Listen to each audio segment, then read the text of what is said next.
Dietary carbohydrate digestion की बात करें तो जो प्रिंसिपल साइट्स हैं कार्बोहाइड्रेट डाइजेशन के लिए, वो एक तो माउथ है, दूसरा इंटेस्टाइन है, वहाँ पर इनकी डाइजेशन होती है।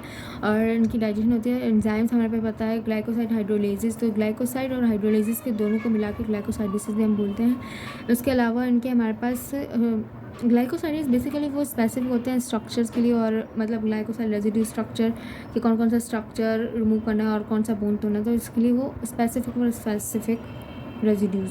सही है। उसके अलावा अगर हम बात करें एंजाइम कौन कौन से एक्ट करता है, अगर माउथ में बात करें तो माउथ में हमारे पास सलाइवरी अमाइलेज एक्ट करता है। सलाइवरी अमाइलेज का क्या काम है? सलाइवरी अमाइलेज हमारे पास वो मतलब जो भी हमारे पास जो भी हम डाइट में ले रहे होते हैं वो प्लांट ओरिजिन या फिर एनिमल ओरिजिन, जो भी ग्लूकोज की फॉर्म में जो भी हम ले रहे हैं, पॉलीसेकेराइड जैसे ग्लाइकोजन हो गया, स्टार्च हो गया, स्टार्च में हमारे पास अमाइलोज और अमाइलोपेक्टिन होते हैं। और अगर हम ग्लाइकोजन की बात करें तो वो होता है, तो हम मेस्टिकेशन के वक्त ये सलाइवरी अमाइलेज रिलीज़ होता है और इन जो हमारे पास फूड एक बोलस के फॉर्म में बनता है तो उस पर एक्ट करता है। सही है। तो ये जो सलाइवरी अमाइलेज है वो बेसिकली अल्फ़ा अमाइलेज है। अमाइलेज हमारे पास दो टाइप्स के होते हैं, एक अल्फ़ा अमाइलेज, बीटा अमाइलेज। ये क्या कहते हैं, एंडोग्लूकोसाइडेसिस दो टाइप के होते हैं, एक अल्फ़ा और एक बीटा, अल्फ़ा 1,4 बीटा 1,4।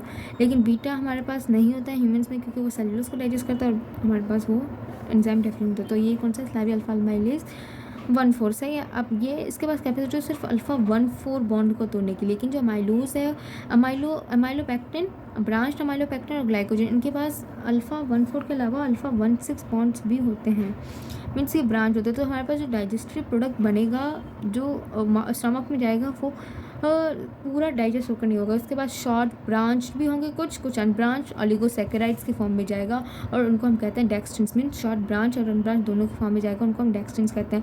और इनमें डाइसैकेराइड्स भी प्रेजेंट होते हैं, क्योंकि डाइसैकेराइड को सलाइवरी अल्फ़ा अमाइलेज डाइजेस्ट नहीं कर पा, उसके लिए एक अलग एंजाइम है इंटेस्टाइन में, वो मैं आपको बताती हूँ आगे चल के। उसके बाद अगर हम कार्बोहाइड्रेट की डाइजेशन की बात करें तो ये हमारे पास स्टमक में भी जाएगा। अब स्टमक में भी है ना, हमारे पास स्टमक के बेसिकली दो पार्ट्स में, अगर आपको यहाँ पे दिखाऊँ स्टमक, वैसे तो डायग्राम इतनी अच्छी नहीं है, ये इसका कार्डियक एंड है, ये हमारे पास फंडस है, ये बॉडी है, ये पाइलोरिक एंड है, फिर उसका ये जो अपर बॉडी और फंडस, अपर बॉडी यहाँ तक और ये इसका फंडस, यहाँ पर सलाइवरी अल्फ़ा अमाइलेज एक्ट करता है, थोड़ा एक्टिव रहता है, लेकिन क्योंकि स्टमक में एसिडिटी ज़्यादा होती है तो सलाइवरी अल्फ़ा अमाइलेज यहाँ पर इतनी देर तक एक्टिव नहीं रह पाएगा और वो अपना फंक्शन प्रॉपरली परफॉर्म नहीं कर पाएगा। इसी तरह उसके नेक्स्ट स्टेप में जाकर इंटेस्टाइन में, जैसे ड्यूडिनम और अपर जिजिनम में जाएगा तो उसकी और ज़्यादा हाइड्रोलाइज हो गई। तो पैनक्रियाटिक अल्फ़ा अमाइलेज सीक्रेट होगा ड्यूडिनम में, क्योंकि पैनक्रियाज किस तरह एक्ट करते हैं, हालांकि कायम है, कायम भी एसिडिक होता है, क्योंकि ड्यूडिनम के पास बाइकार्ब्स जाते हैं, पहले तो कायम को न्यूट्रलाइज करते हैं, उसके बाद जो पैनक्रियाटिक एंजाइम्स होते हैं वो उस पर एक्ट कर पाते हैं। एसिडिक की इन्वायरमेंट की वजह से बहुत से एंजाइम्स नहीं काम कर पाते, तो उनको न्यूट्रलाइज करना बहुत ज़रूरी होता है। और न्यूट्रलाइज करेगा बाइकार्ब,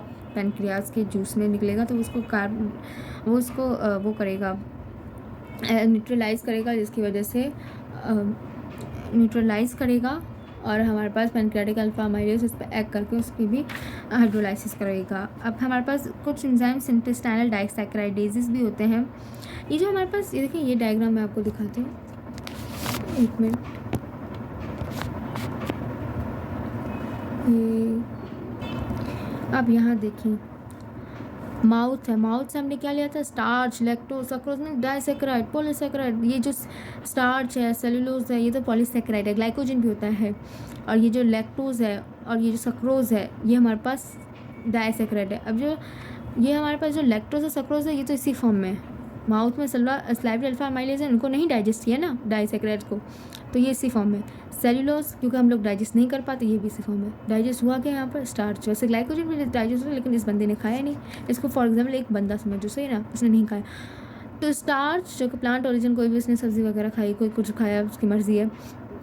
अब स्टार्च डेक्सट्रिन्स में भी कन्वर्ट हो रहा है। डेक्सट्रिन्स कहते हैं ब्रांच्ड, अनब्रांच्ड, हमारे पास ऑलिगोसैकेराइड्स थे।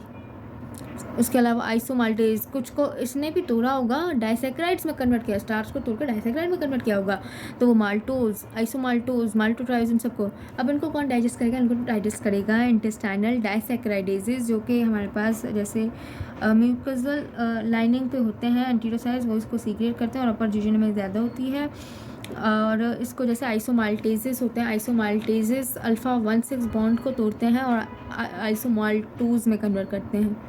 आइसोमाल्टेजेस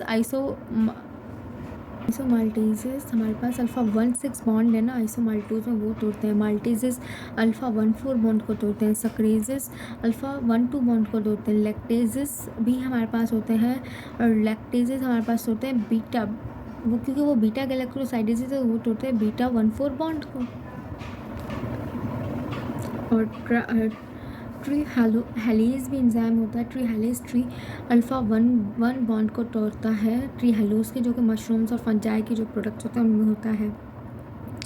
एक और मेन पार्ट है जो सक्रेज और आइसोमाल्टेज है, बेसिकली ये एक ही एंजाइम है जो कि बायफंक्शनल इन नेचर है, और वो दोनों काम एक ही एंजाइम कर सकते हैं, और डिपेंड करता है वो किस उसके जो साइड पे अटैच है। मतलब वो अगर सक्रेज के साइड पे तो सक्रेज वाला काम करेगा, आइसोमाल्टेज तो आइसोमाल्टेज वाला काम करेगा। ये बायफंक्शनल सब यूनिट्स हैं, एक एंजाइम के यूनिट में भी कन्वर्ट हो सकते हैं, तो वो बायफंक्शनल सब यूनिट्स। इसी तरह से हमारे पास हमारे पास सक्रेज आइसोमाल्टेज कॉम्प्लेक्स होते हैं। सही, इसके अलावा हमारे पास माल्टेज और ग्लूकामाइलेज, माल्टेज और ग्लूकामाइलेज भी होते हैं, लेकिन हमारे पास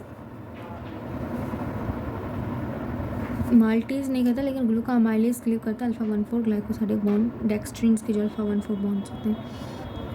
बेसिकली तो वो सलाह भी अल्फ़ा माइलेज कर ही देता है, बट कुछ जो रह जाते हैं वो ये करता है। इसके अलावा अगर इंटेस्टाइनल एब्जॉर्प्शन की बात करें मोनोसैकेराइड्स को, तो सबसे ज़्यादा एब्जॉर्प्शन अपर जीजीनम में होती है, और वो हमारे पास मोनोसैकेराइड्स को एब्जॉर्ब करती है। तो ये डाइसैकेराइड सब ने मिलकर उसको कन्वर्ट किया, डाइसैकेराइडेज ने एक्ट किया ना इन पे, और उनके बॉन्ड्स को तोड़े, और वो मोनोसैकेराइड्स में कन्वर्ट। अब जब मोनोसैकेराइड में कन्वर्ट तो इंटेस्टाइन में एब्जॉर्ब भी होंगे। इंटेस्टाइन में मोनोसैकेराइड ही एब्जॉर्ब होते हैं। जो ग्लूकोज और गैलेक्टोज की अगर हम बात करें तो वो सेकेंडरी एक्टिव ट्रांसपोर्ट की वजह से एब्जॉर्ब होते हैं। जैसे क्या होता है कि जैसे सोडियम पोटेशियम एटीपेज पंप है, तो सोडियम पोटेशियम एटीपेज पंप क्या करता है, सोडियम को बाहर लेकर जाता है और पोटेशियम को अंदर ले आता है by the consuming 1 molecule of ATP. अब इनकी वजह से क्या हो जाता है, सोडियम अंदर कम रह जाएगा ना, क्योंकि वो बाहर जा रहा है, पोटेशियम अंदर ज़्यादा आ जाएगा, सोडियम कम हो जाएगा।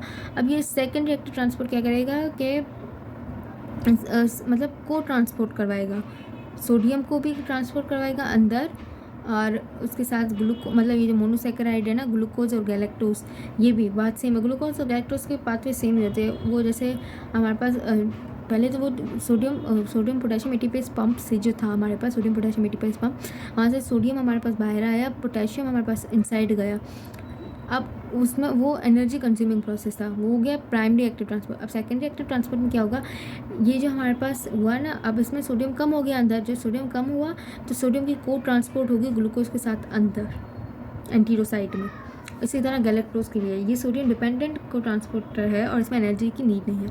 लेकिन अगर हम फ्रक्टोज की बात करें तो फ्रक्टोज एनर्जी नीडिंग ट्रांसपोर्ट है, और इसमें सोडियम इंडिपेंडेंट ट्रांसपोर्ट है, और ये ट्रांसपोर्ट होता है थ्रू GLUT5। सही है। फिर ये एंटीरोसाइट में आ गए, एक बार ये तीनों चीज़ें एंटीरोसाइट में आ गई, glucose galactose fructose through GLUT5 bye consuming energy, but glucose और गैलेक्टोज ये सेकेंडरी एक्टिव ट्रांसपोर्ट के मैकेनिज्म से आए हैं, और ये सोडियम डिपेंडेंट ग्लूकोज ट्रांसपोर्टर की आइंस की वजह से आए हैं।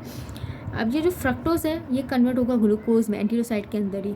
फिर ये जो तीनों ये जो तीनों है ना, मतलब ग्लूकोज गैलेक्टोज और ये जो फ्रक्टोज ग्लूकोज में कन्वर्ट, ये जाएंगे हमारे पास उसमें एंटीरोसाइट से बाहर जाकर ब्लड में जाएंगे थ्रू ट्रांसपोर्टर प्रोटीन GLUT2। सही है। अब हमारे पास है एबनॉर्मल डिग्रेडेशन। अगर हमारे पास ये तो है नॉर्मल है, अगर हमारे पास डाइसैकेराइडेजेस या कोई दूसरे पॉलीसैकेराइडेजेस इनमें से कोई ना हो तो अब्जॉर्प्शन में हेल्प नहीं होगी, मीन्स एब्जॉर्प्शन नहीं होगी इनकी। जैसे फॉर एग्जांपल सब कुछ डाइजेस्ट होकर आ गया, एट द एंड हमारे पास डाइसैकेराइडेजेस ही नहीं है, डाइसैकेराइडेजेस नहीं है तो ये एब्जॉर्ब थोड़ी ना होंगे, ये तो इंटेस्टाइन में ही रहेंगे। और ये इनके पास इतना ऑस्मोटिकली पावर होता है कि अपने साथ वाटर को भी खींच लेते हैं। जब वाटर को भी खींच लेते हैं तो बंदे को डायरिया करवा देते हैं, डायरिया करवाएंगे, एब्डोमिनल क्रैम्प्स करवाएंगे, फ्लैटुलेंस, उनमें बहुत सारी गैस हो जाएगी, फ्लैटुलेंस गैस इसको कहते हैं। सही है। डाइसैकेराइडेज में ये तो मैंने आपको एक बताया, लेकिन कुछ और भी होते हैं जैसे कि लैक्टोज हो गया, सक्रेज की डेफिशिएंसी हो गई। लैक्टोज इंटॉलरेंस तो बहुत कॉमन जी है, हर मतलब हमारे कंट्री में तो हर बंदे को तकरीबन लगी ही पड़ी है। 60% of the world adults are suffering from the lactose intolerance, ये है ना तकरीबन age dependent loss of lactase activity भी होती है। इसमें क्या होता है, जो क्रोमोसोम नंबर 2 है ना, उसमें डीएनए की स्मॉल वेरिएशन हो जाती है, जिसकी वजह से वो है ना जीन जो लैक्टेज एंजाइम बना रहे थे वो एक्सप्रेस नहीं कर पा रहे थे, जिसकी वजह से वो लैक्टेज इंटॉलरेंस हो जाता है बंदा। और इसको हम लोग एडल्ट टाइप हाइपोलैक्टेजिया और लैक्टेज नॉन परसिस्टेंस भी कहते हैं। एडल्ट टाइप हाइपोलैक्टेजिया या लैक्टेज नॉन परसिस्टेंस भी कहते हैं। और इसको हम लोग ट्रीट किस तरह करेंगे? ट्रीट तो भाई आप यही करेंगे, जो भी फूड वगैरह दिया जाए वो पहले ही लैक्टेज एंजाइम से ट्रीटेड होकर फिर दिया जाए, या तो लैक्टेज एंजाइम ओरली उससे मतलब जो भी मतलब आईवी के ज़रिए ओरली जो भी बॉडी में खाने से पहले डाल दिया जाए, इस तरह से ट्रीट किया जा सकता है। या फिर मिल्क प्रोडक्ट्स बिल्कुल भी मना होने चाहिए, वो उनको नहीं देना चाहिए क्योंकि उसमें लैक्टेज ज़्यादा होता है। और जो बैक्टीरियल एक्टेड होते हैं ना उनमें कम होता है, जैसे हमारे पास कर्ड हो गया, दही वगैरह हो गए, चीज़ हो गए, इनमें कम होता है, तो ये हम दे सकते हैं क्योंकि उनमें लैक्टोज की टॉलरेंस कम होती है। इसके अलावा अगर हम बात करें कंजेनाइटल सक्रोज आइसोमाल्टेज की डेफिनेशन, मतलब ये भी हमारे पास हमने बता दिया, ये कॉम्प्लेक्स बनाती है सक्रोज आइसोमाल्टेज, डाईफंक्शनल एंजाइम है। ये भी ऑटोसोमल रिसेसिव डिसऑर्डर है, इसमें सक्रोज की डेफिशिएंसी हो जाती है, सक्रेज की डेफिशिएंसी हो जाती है। इसकी वजह से हमें सक्रोज को और लैक्टेज इंटॉलरेंस में लैक्टोज को कम लेना चाहिए, सक्रोज इंटॉलरेंस में सक्रोज को कम लेना चाहिए डाइट में, वरना तो सक्रोज रिलेटेड जो भी वही थेरेपी जो यहाँ पर वहीं आते हैं। और डायग्नोसिस हम लोग किस तरह किए जाते हैं, देखिए डायग्नोसिस हम लोग, मैं आपको ये बताती हूँ, देखें स्मॉल इंटेस्टाइन है, स्मॉल इंटेस्टाइन में जो भी लैक्टोज या सक्रोज जो भी लिया है वो यहाँ पर लैक्टोज है। लैक्टोज क्या है, 2 सैकराइड्स होते हैं, गैलेक्टोज और ग्लूकोज। जैसे वो लार्ज इंटेस्टाइन में गए क्योंकि वो एब्जॉर्ब हुए ही नहीं, मोनोसैकराइड में कन्वर्ट हुए नहीं, तो वो लैक्टोज में ही रहे। लैक्टोज फिर हमारे पास क्या हो जाएगा, बैक्टीरियल बहुत सारे बैक्टीरिया उन पर एक्ट करेंगे, तो बहुत सारे बैक्टीरिया उन पर एक्ट करेंगे, वो तो CO2 में हो जाएगी, कन्वर्ट हो जाएगा, या फिर कोई भी एसिड बना देगा, क्योंकि बैक्टीरिया का काम क्या है, वो तो एसिड बनाता है, लैक्टिक एसिड बनाएगा। हाँ, गैसेस, कार्बन डाइऑक्साइड, हाइड्रोजन, या तो ब्लोटिंग, डायरिया, ये सारी चीज़ें उनमें हो जाएगी। लैक्टोज इंटॉलरेंस है जो भी सक्रेज में भी हो जाएगी क्योंकि एक्ट तो उन पर भी करेगा गैस, तो हमें पता कैसे चलता है, ये थ्रू माउथ पे हम लोग करेंगे कि बंदा जो ब्रेथ ले रहा है ना, ब्रेथ, उसमें हाइड्रोजन कितना बाहर निकला है, जितना हाइड्रोजन बाहर निकलेगा उतना हमें इस तरह से हम डायग्नोस कर सकते हैं। दूसरे भी टेस्ट होते हैं लेकिन नॉर्मल इस तरह टेस्ट करते हैं, सही है। This is all about the dietary carbohydrate digestion. See you on next video.